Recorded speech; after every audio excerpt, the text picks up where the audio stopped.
Hey everyone, Coach Mike here with another guided programming coaching call. First one up today, I think, is a really excellent question. I'll just read it to you first, and then we'll get into the whys. Uh, this one's from Caleb. He says, "I just want to thank you so much for your amazing program. I'm loving every bit of it. My question is, I'm in the fourth week, and I'm finding that I'm not recovering very well, and I'm starting to feel injuries coming on. I started feeling pretty drained at the start of my third week, and I thought I would just push through and hopefully over the weekend I'd recover. But starting my workout today, I felt really drained, had to cut the weights back, just trying to auto-regulate and prevent injury. I'm getting 8 or 9 hours of sleep at night. My nutrition's good, but could always be better. I'm following track. So I just wanted to let you know and find out what I should do. Is me adjusting the training load week to week something that I should be doing, or should I be doing something else?"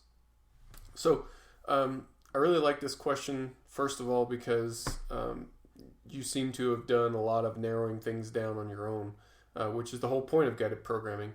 I'm here to provide guidance, but you're still the one taking the initiative. So you're doing good stuff here. Keep that up. So some things that I want to address. First of all, good work in general using track. I think track's a really valuable tool.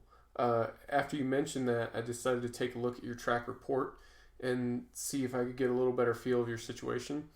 You aren't taking the tests consistently enough for me to get a good feel for it. So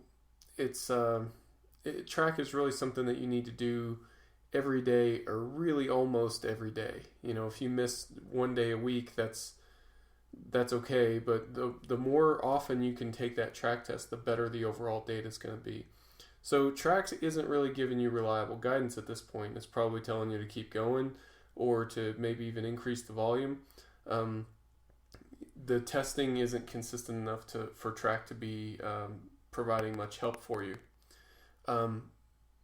You mentioned a few key things.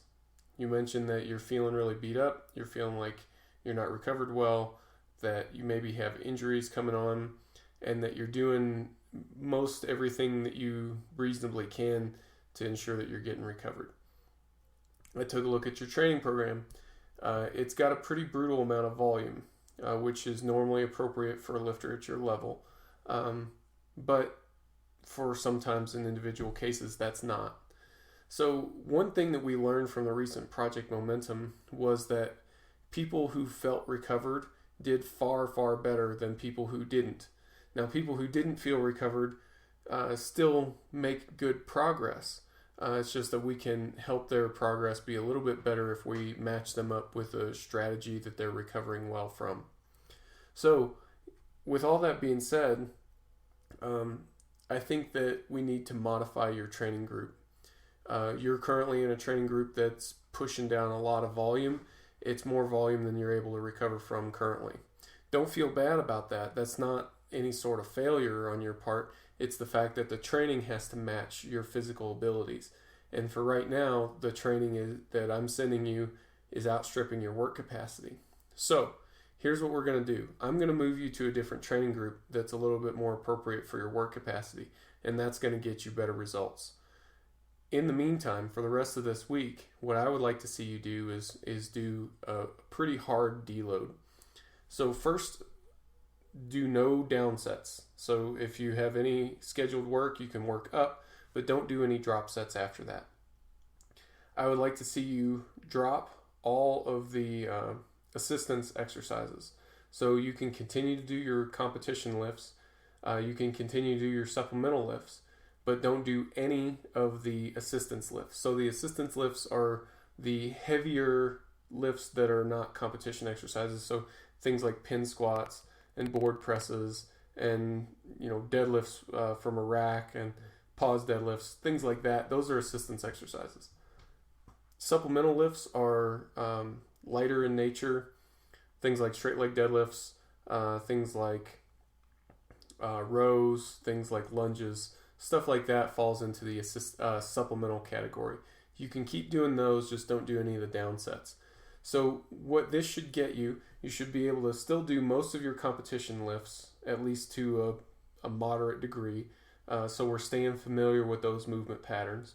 And we're still going to do a little bit of the supplemental lifts so that you're still training something, but we're cutting out most of the volume and we're cutting out all the assistance exercises, which tend to beat people down the most. So by cutting all that stuff out, the idea is to get you recovered quickly. Now, we can't expect you to make a full recovery in just a week or even just a few days, but that'll get you a really good start. And hopefully by next week, you're feeling a lot better. That in combination with the new training group, I think in a couple weeks you'll be back on track and you should be seeing nice solid improvements within a couple weeks. If you're not, you need to let me know and we'll take the problem from there. But overall, really good job of framing your question. This is exactly how you should be using guided programming. This is a great example of you using guided programming to its maximum potential. So thanks for that. Thanks for providing a good example for that.